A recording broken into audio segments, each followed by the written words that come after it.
பிறவி பெருங்கடல் நீந்துவார் நீந்தார் இறைவனடி சேராதார். இது என்னுடைய செகண்ட் vlog சீரியஸ். கொஞ்சம் ஹிஸ்ட்ரி, கொஞ்சம் ட்ராவல் அண்ட் லைட்டாக ஸ்பிரிச்சுவல். ஹலோ கைஸ், எல்லாருக்கும் வணக்கம். இது என்னுடைய 5th vlog. ஸோ இந்த சீரியஸ் வந்து கொஞ்சம் லாங்கான சீரியஸ். ஸோ நான் ஃபஸ்ட்டு தஞ்சாவூரில் ஸ்டார்ட் பண்ணுறேன். இதுக்கு முன்னாடி ப்ரீவியஸ் சீரியஸ்க்கு நீங்கள் கொடுத்த சப்போர்ட்ஸ், நீங்கள் கொடுத்த கமெண்ட்ஸ், லைக்ஸ், சப்ஸ்கிரைப்ஸ்க்கு எல்லாருக்கும் ரொம்ப ரொம்ப தேங்க்ஸ். ஒருவேளை என்னுடைய ஃபஸ்ட்டு கன்னியாகுமரி சீரியஸ் vlog பார்க்கலன்னா லிங்க்கை நான் டிஸ்கிரிப்ஷனில் கொடுக்குறேன். அதை அப்படியே நீங்கள் பார்த்துருங்க. வாங்க இப்போ வீடியோக்குள்ளே போகலாம்.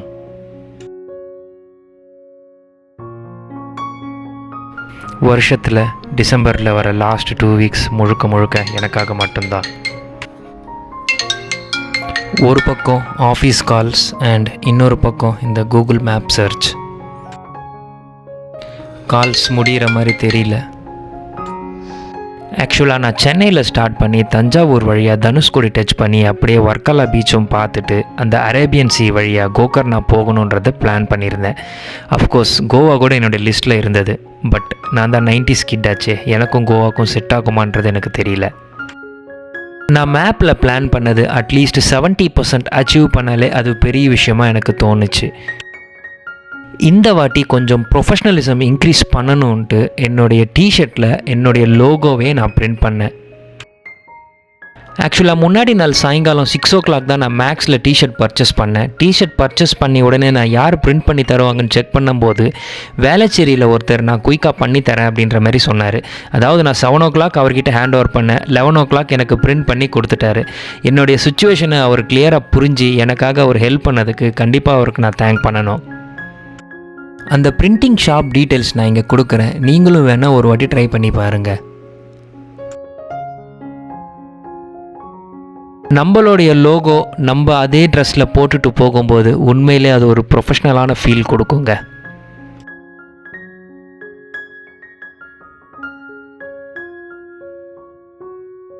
எனக்கு ஒரு சின்ன கெட்ட பழக்கம் இருக்குங்க. லாஸ்ட் மினிட்டில் கிளம்பும்போது எதையாவது ஒன்று மறந்துடுவேன். பட் இந்த வாட்டி அந்த தப்பு பண்ணக்கூடாதுன்ட்டு நான் ரொம்ப கவனமாக இருந்தேன். எந்த பொருளும் நான் விட்டு போகலை. பேக் பண்ணி வச்ச பேக்கெல்லாம் எடுத்துகிட்டு கிளம்பிட்டேன். ரொம்ப வெயிட்டாக இருக்குது.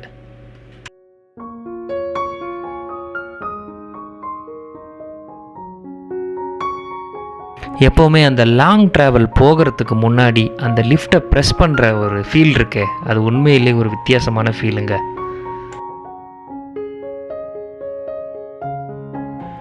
நான் vlogging பர்பஸ்க்காக போகிறதுனால என் மைண்டில் ஒரு சின்ன விஷயம் மட்டும் ஓடிட்டே இருந்தது. எப்போவுமே சேஃப்டி ரொம்ப முக்கியம். சேஃபாக போயிட்டு சேஃபாக வீடு திரும்பணும் அப்படின்றத மட்டும் நான் யோசிச்சுட்டு இருந்தேன்.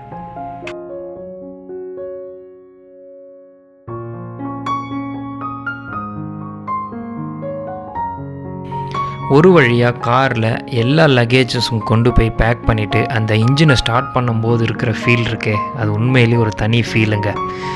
நான் ரிவர்ஸ் எடுத்துகிட்டு என்னுடைய பயணங்களை நோக்கி நான் பயணிக்க ஆரம்பிச்சிட்டேன்.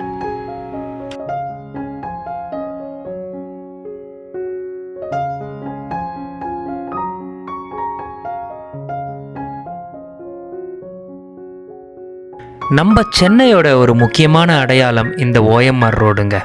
ஒரு பக்கம் ஐடி ஆஃபீஸ், இன்னொரு பக்கம் டிராஃபிக். இதுக்கு நடுவில் நான் பயணிச்சுக்கிட்டு இருக்கேன்.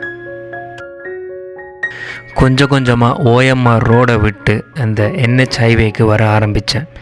அந்த சிக்னலில் பார்க்குற அந்த க்ரீன் லைட் பார்த்த உடனே வர அந்த ஃபீலே தனிங்க.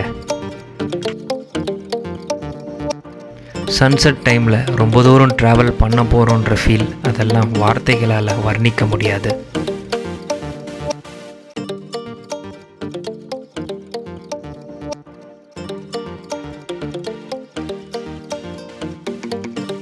இந்த ட்ராவலில் நான் ஃபஸ்ட் டைம் டேங்க் ஃபுல் பண்ணுறேன். டேங்க் ஃபுல்லாகிடுச்சின்ற கான்ஃபிடென்ஸ் கொடுக்குற ஃபீல் உண்மையில் இன்னும் ரொம்ப எக்ஸைட்டடாக இருக்கும்.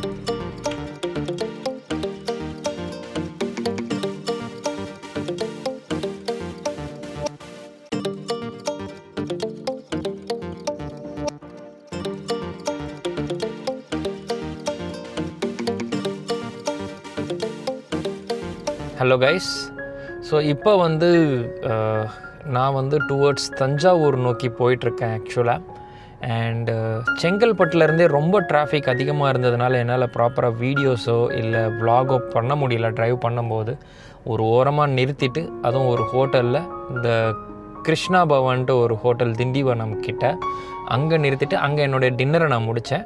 டின்னர் வந்து ஓகேன்னு சொல்லலாம், நாட் டூ பேட், ஓரளவுக்கு நல்லா தான் இருந்தது. ஸோ அங்கேருந்து அதை முடிச்சுட்டு இப்போது இன்னொரு 2 hours நான் ட்ரைவ் பண்ணணும். கொஞ்சம் கொஞ்சமாக டிராஃபிக் குறைய ஆரம்பித்து அந்த NH ரோட்ஸ் எம்டியாக ஆரம்பித்தது. இப்போ தான் இன்னொரு புதிய சேலஞ்சிங், அதாவது ரூம்ஸ் கிடைக்கணும். நிறைய செக் பண்ணதில் எல்லா இடத்துலையும் சோல்ட் அவுட்டாக இருந்தது டியூ டு கிறிஸ்மஸ் ஹாலிடே. எனக்கு ஒரே ஒரு இடத்துல மட்டும் கிடைச்சது.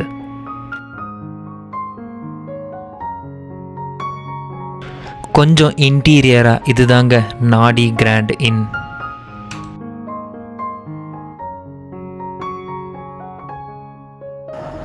ரொம்ப நேரம் தேடலுக்கு அப்புறமா ரூம் ஒன்று கிடச்சது.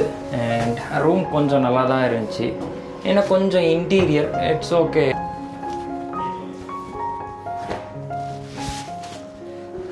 இதுதான் ரூமு. ஆக்சுவலாக வந்து இது வந்து 1200க்கு கொடுத்துருக்காங்க. நான் ரொம்பலாம் செக் பண்ணல, ஒரு ரேண்டமாக ஒரு 2 பிளேஸில் செக் பண்ணேன். ஏன்னா ட்ரைவ் பண்ணிகிட்டு இருக்கும்போது ஜாஸ்தி எதுவும் பண்ணல, சும்மா அங்கங்கே நிறுத்தி பார்த்தேன். இது ரிவ்யூஸ் எல்லாம் பார்த்தா எனக்கு பெட்டராக தோணுச்சு, அதனால் அப்படியே டக்குன்னு புக் பண்ணிட்டேன். இங்கே இருந்தவரும் நல்லாவே க்ளீனாக எக்ஸ்பிளைன் பண்ணார், நல்லா கைடன்ஸ் எல்லாம் கொடுத்தாரு, ஒன்றும் பேசிக் திங்ஸ் எல்லாமே ப்ரொவைட் பண்ணுறாரு. பட் 1200க்கு இது வந்து உண்மையிலே ஒரு ஒர்த்தான ரூம் தான் நான் ஃபீல் பண்ணுறேன். ஒரு நாள் ஸ்டே பண்ணுறதுக்கு இது ஓகே தான். So as soon as possible and early நான் இங்கேருந்து கிளம்பணும். அது ஒன்று தான் இப்போதைக்கு நான் போய் படுத்து கம்முன்னு தூங்குறேன். Stay tuned. Good night.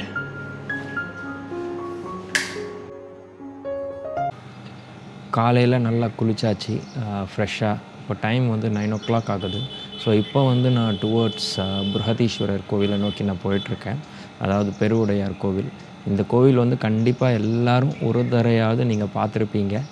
So இதில் புதுசாக ஏதாவது இருக்கா அப்படின்ற அந்த விஷயம் மட்டும் நான் சர்ச் பண்ணி உங்களுக்காக நான் சொல்கிறேன். நான் வந்து ஃபுல் லக்கேஜ் கொண்டு வரல, 2 லக்கேஜ் மட்டும்தான் கொண்டு வந்தேன். அண்ட் இப்போ வந்து எங்கே பிரேக்ஃபாஸ்ட் ஆப்ஷன் இருக்குன்ற செக் பண்ணணும். Let's see. ஸோ இப்போ வந்து பெருவுடையார் கோவில் ப்ளஸ் கங்கை கொண்ட சோழைப்புரம் அதை முடிச்சுட்டு நேராக தனுஷ்கோடி சன்செட் பாயிண்ட்டு போகலாம் அப்படின்றத நான் பிளான் பண்ணிகிட்ருக்கேன். ஸோ லெட்ஸ் சி இந்த டார்கெட்டை நான் இன்றைக்கி கவர் பண்ணுறேன்னா இல்லையான்றது. Stay tune. லிஃப்ட்டு ப்ரெஸ் பண்ணியாச்சு, லிஃப்ட்டும் வந்துருச்சு.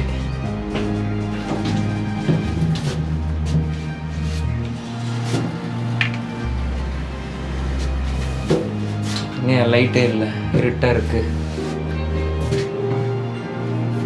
என்ன டைமிங், லிஃப்டில் வந்து ராஜராஜ சோழன் வந்தான் அப்படின்றது. ஆக்சுவலாக இங்கே கார் பார்க்கிங் வந்து வெளியே தான் விடணும்னு சொன்னாங்க. That's okay.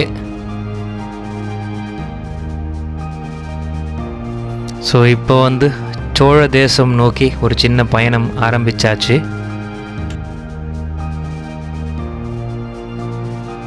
அந்த 216 அடி கோபுரம் கண்ணுக்கு தெரிய ஆரம்பித்தது.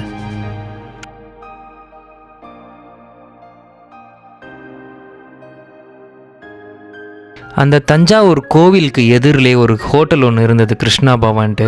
அங்கே போயிட்டு என்னுடைய பிரேக்ஃபாஸ்ட்டும் முக்கியமான விஷயம் காஃபியும் எடுத்துக்கிட்டேன். காஃபி அங்கே ரொம்பவே நல்லா இருந்ததுங்க. கொஞ்சம் கொஞ்சமாக நான் அந்த பிரம்மாண்டத்தை நோக்கி நகர ஆரம்பித்தேன். கிபி 1003ஆம் ஆண்டில் ஆரம்பித்து 1010ஆம் ஆண்டு வரை இந்த கோவில் கட்டப்பட்டதுங்க. அதாவது 7 வருஷத்தில் இந்த கோவில் கட்டுமானம் நிறைவு பெற்றது.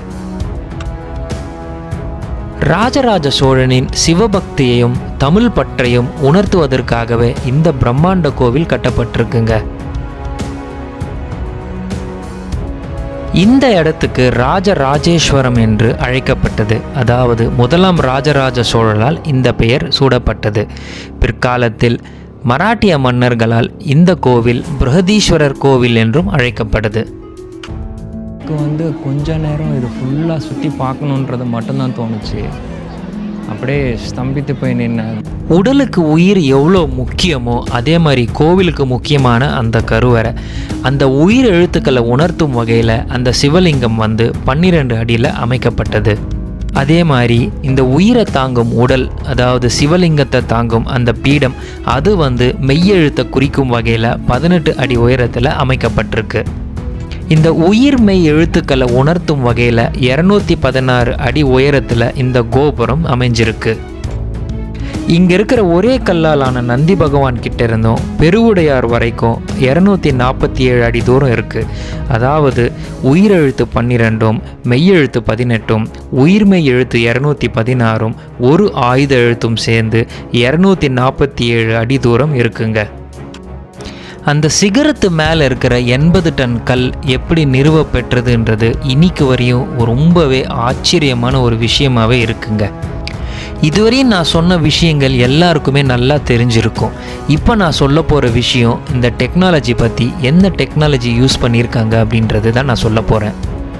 பல நிலநடுக்கங்களை கடந்து எந்த ஒரு சின்ன அசைவும் இல்லாத பிரம்மாண்டமாக நிற்கும் இந்த தஞ்சை கோவில் உண்மையிலே இன்ஜினியரிங் மார்வலஸ்னே சொல்லலாங்க. 1000 வருஷம் முன்னாடி எந்த ஒரு டெக்னாலஜியுமே இல்லாமல் வெறும் ஹேண்ட் கால்குலேஷன்ஸ் மட்டுமே வச்சு ரொம்ப சரியாக துல்லியமாக கணிச்சு இந்த கோவில் நிறுவப்பட்டிருக்கு. எந்த ஒரு ஃபவுண்டேஷனுமே இல்லாமல் வெறும் சாண்ட் குஷன் டெக்னாலஜியால் இந்த கோவில் கட்டப்பட்டிருக்கு. இந்த கோவில் கட்டுமானத்தில் ஈடுபட்டவங்களை ஒருத்தர் விடாமல் கல்வெட்டில் செதுக்கி ராஜராஜரின் பெருந்தன்மையை வெளிப்படுத்துது. இயற்கை மூலிகைகள், கற்கள் மற்றும் மணல் இவை வைத்து இந்த ஓவியங்கள் வரையப்பட்டிருக்கு. இந்த ஓவியங்கள் இன்னைக்கு வரையும் ஃபேட் ஆகாமல் அப்படியே இருக்குங்க. இதுதாங்க true fresco paintings of Cholas. Rajaraja Cholan அந்த காலத்தில் இப்படி யோசிச்சிருக்காருங்க. உண்மையிலே இது ஒரு மாஸ்டர் ஸ்ட்ரோக். அதாவது எவ்வளோ மழை பெஞ்சாலும் இங்கே தண்ணி தேங்கவே தேங்காது. இன்னும் 1000 வருஷம் கழிச்சியும் அந்த மழைநீர் சேகரிப்பு திட்டம் இன்னும் ஆக்டிவில் இருக்குது. மக்கள்கிட்ட இருந்து கொஞ்சம் கொஞ்சமாக வாங்குகிற வரி, அதாவது இந்த நெல் கதிர்கள் இந்த கோவிலில் தான் பதுக்கி வைப்பாங்க. ஏதாவது ஒரு கஷ்டமோ இல்லை பஞ்சமோ பட்டினியோ வரும்போது அதை பயன்பாட்டுக்கு கொண்டு வருவாங்க. ஒரு கோவில் என்பது ஒரு ஆன்மீக தலம் மட்டும் இல்லாமல் உண்மையிலே இது ஒரு சோஷியல் செக்யூரிட்டி சிஸ்டமாகவே வச்சுருந்தாங்க. ரொம்பவே பிரமிப்பாக இருக்குங்க. இந்த ட்ராவல் சீரியஸ் நான் தஞ்சாவூர்லேருந்து ஸ்டார்ட் பண்ணுறேன்னு நினைக்கும் போதே ரொம்பவே பெருமையாக இருக்குங்க. பெருவுடையாரை பார்த்துட்டு அங்கேருந்து கங்கை கொண்ட சோழபுரம் நோக்கி நான் கிளம்பிட்டேன்.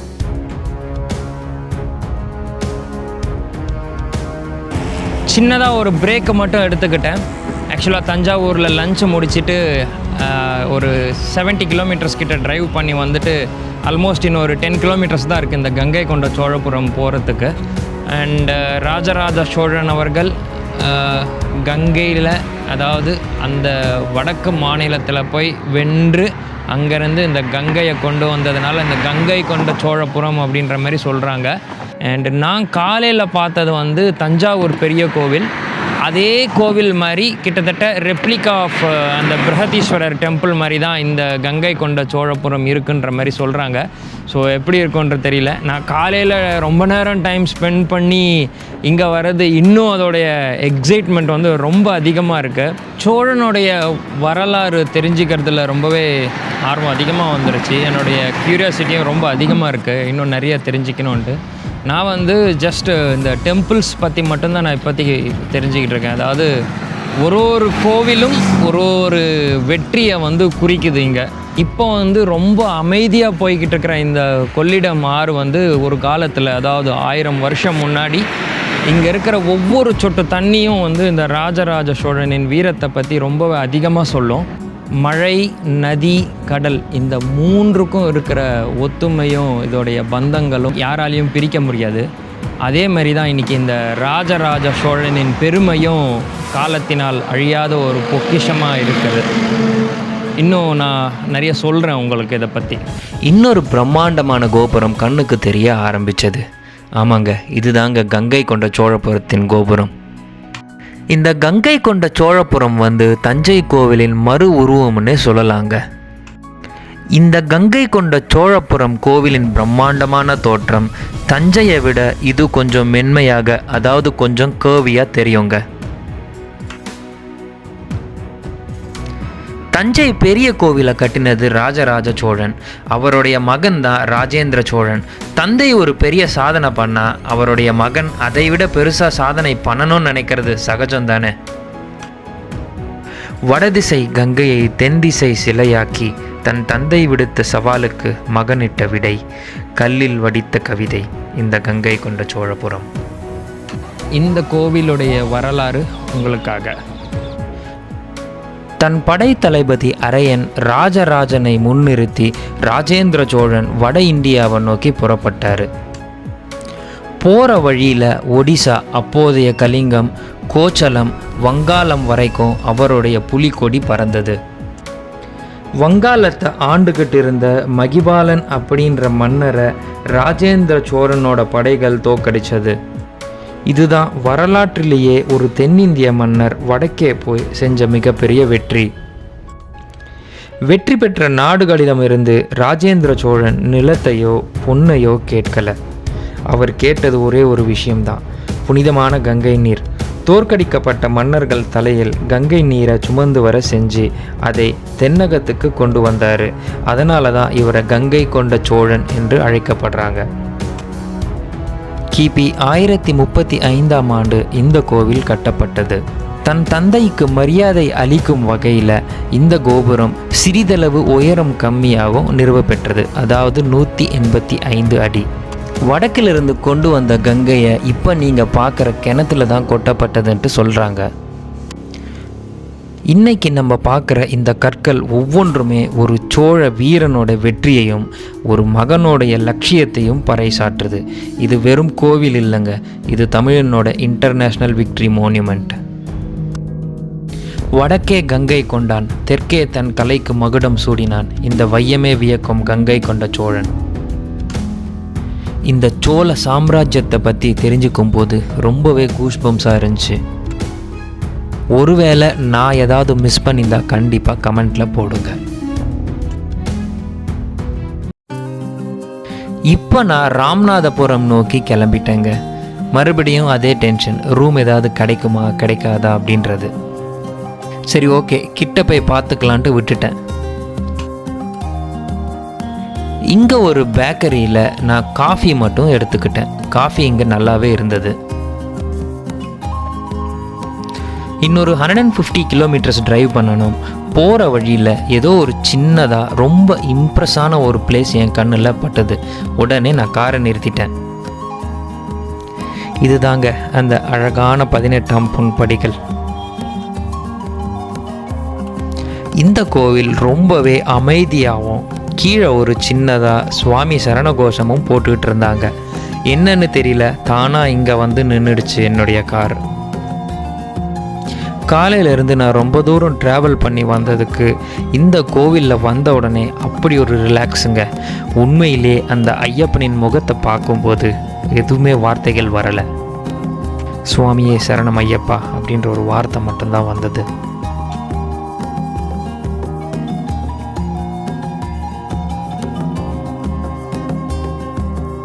ராமநாதபுரம் நோக்கி கொஞ்சம் கொஞ்சமாக நகர்ந்து போய்கிட்டே இருந்தேன். வர வழியில் காரைக்குடின்ட்டு ஒரு சின்ன ஊருக்குள்ளே என்ட்ரானேன்.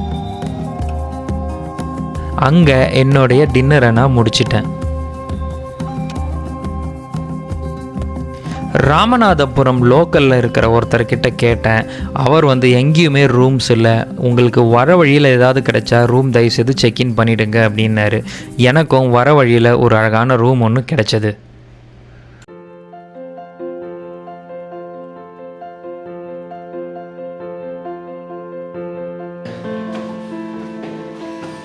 லிஃப்ட்டு மட்டும் இல்லை, ஸோ ஃபுல்லாக நடந்து தான் போகணும். That's okay. ஸோ இதுதான் ரூம் போகிற வழி.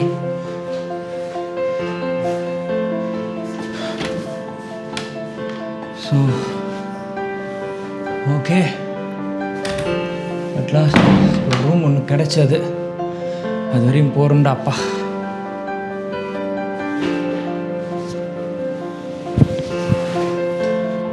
யூஷுவலாக இல்லாமல் ஒரு கண்டிஷன் என்னடானா இங்கே வந்து 24 hours செக்இன் செக் அவுட்டு.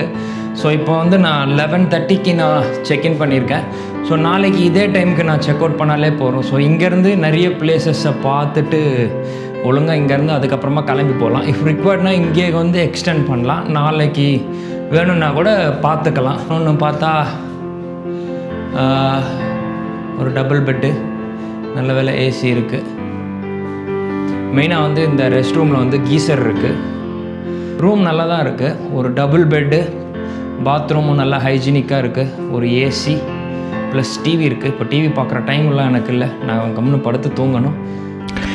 இந்த வீடியோ உங்களுக்கு பிடிச்சிருந்தா மறக்காமல் லைக் பண்ணுங்கள். உங்களுக்கு என்ன தோணுதோ அதை கமெண்ட் பண்ணுங்கள். கண்டிப்பாக என்னுடைய சேனலை சப்ஸ்கிரைப் பண்ணுங்கள். அது மட்டும் இல்லை, உங்களுடைய ட்ராவல் பட்டிக்கு இந்த வீடியோவை ஷேர் பண்ணுங்கள். நெக்ஸ்ட் வீடியோவில் மீட் பண்ணுறேன். அன்டில் தென், பாய் பாய்.